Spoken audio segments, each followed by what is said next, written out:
तो पिछले अध्याय में हमने पढ़ा कि अजंत और हलंत क्या होता है। अजंत किसे कहते हैं, हलंत किसे कहते हैं। उसके पश्चात 21 शुभ प्रत्ययों के विषय में जो प्रथमा विभक्ति के सूत्र से प्रारंभ होकर सप्तमी विभक्ति के बहुवचन के शुभ प्रत्यय तक जिसके अंतर्गत समाहित होते हैं, उन शुभ प्रत्ययों के विषय में अब हम पढ़ेंगे महत्वपूर्ण कुछ सूत्रों की व्याख्याएं। तो सबसे पहले है अर्थवत धातु और प्रत्यय प्रातिपदिकम। जैसा कि हमने कारकों में पढ़ा प्रातिपदिक संज्ञा। तो प्रातिपदिक संज्ञा किसकी होती है? प्रातिपदिक संज्ञा उन शब्दों की होती है जो केवल धातु नहीं होते, केवल प्रत्यय नहीं होते या केवल प्रत्यांत नहीं होते। कहने का तात्पर्य जो अर्थवान वर्ण समूह होता है, अर्थवान शब्द समूह होता है, उसको प्रातिपदिक कहते हैं। और इस सूत्र से ऐसे शब्दों की प्रातिपदिक संज्ञा हो जाती है।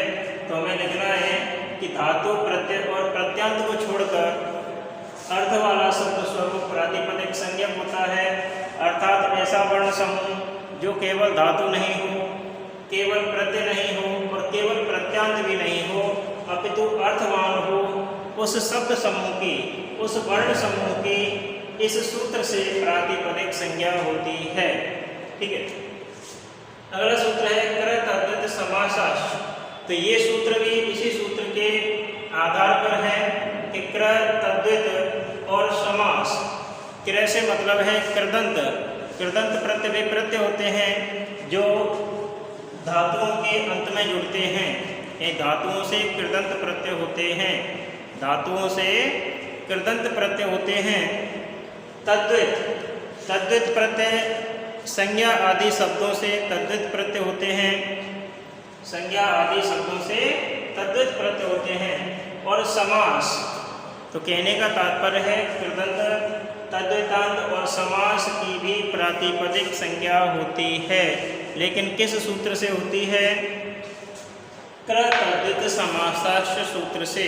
तो कृ तद्धित समासाश्च सूत्र से धातु, शब्द और समास की प्रातिपदिक संज्ञा हो जाती है। प्रातिपदिक संज्ञा आप समझते ही हो किसको कहते हैं। प्रातिपदिक संज्ञा से तात्पर्य है अर्थवान कोई भी वर्ण समूह या शब्द समूह। ठीक है। अगला सूत्र है डयाम प्रतिपादिकात् प्रत्ययपरस्य। डयाम प्रातिपादिकात् प्रत्ययपरस्य। इसमें देखो 3 सूत्रों का समाहार है। डयाम प्रातिपदिकात्, उसके बाद प्रत्यय और उसके बाद परस्य।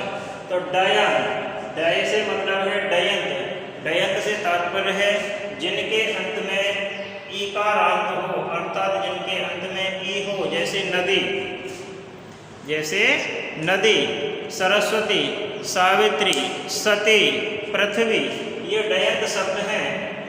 आपंत, आपंत से मतलब है जिनके अंत में दीर्घ आ हो। दीर्घ आ से मतलब है रमालता, पुष्पा, गीता, ऐसे शब्द। और तीसरा है प्रातिपदिक।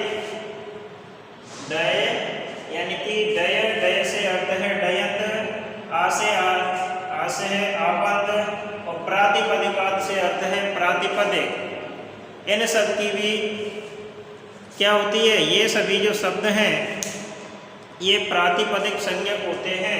एक डयंत, आपंत और प्रातिपदिक भी प्रातिपदिक संज्ञक होते हैं। लेकिन इनके पश्चात सु आदि प्रत्यय होते हैं। सु आदि प्रत्यय पहले तुम्हें लिखाए थे, सुओजा, समोर्सा, स्टाभ्याम, वगैरह जो भी है। तो डयंत, आवंत और प्रातिपदिक से परे ये स्वादि प्रत्यय होते हैं। स्वादि प्रत्यय से तात्पर्य है सु आदि प्रत्यय, जिनके आदि में सु प्रत्यय है। ठीक है। तो कहने का तात्पर्य ऐसे प्रातिपदिक या प्रत्यांत शब्द जिनके अंत में दीर्घ ई हो डयंत कहलाते हैं, जिनके अंत में दीर्घ आ हो आवंत कहे जाते हैं। तो कहने का मतलब है कि जब ये प्रत्यय, अब होगा क्या इनका? प्रत्यय परस्य, पर से पर यानी बाद में, यानी कि जब ये बाद में होंगे तो प्रत्यय संज्ञा होगी और यदि पूर्व में है तो उपसर्ग संज्ञा होती है। कहने का मतलब आगे जोड़ने पर उपसर्ग संज्ञा और पीछे जोड़ने पर प्रत्यय संज्ञा हो जाती है। तो कहने का अर्थ है कि जब डयंत आदि तीनों के प्रत्यय परे हों, अर्थात इनके बाद में प्रत्यय हों, तब इनकी प्रत्यय संज्ञा हो जाती है। और उसके बाद में सूत्र होता है सुवजस अमोटस टाभ्याम बेश डेभ्याम बेश दसेभ्याम बेश डसो साम बे ओ सुप। इस सूत्र से विभक्तियों की संज्ञा हो जाती है। कहने का मतलब ये 21 प्रत्यय सुप कहे जाते हैं। सु से लेकर सुप तक जो समाहार है वो सुप प्रत्यय के अंतर्गत आता है। और इनमें से प्रत्येक तीन की प्रथमा द्वितीय तृतीय चतुर्थी पंचमी षष्ठी और सप्तमी विभक्ति होती है, जो कि तुम्हें कल लिखा दिया गया था विभक्ति के अनुसार। आगे के सूत्रों के विषय में अगले अध्याय में चर्चा करेंगे। धन्यवाद।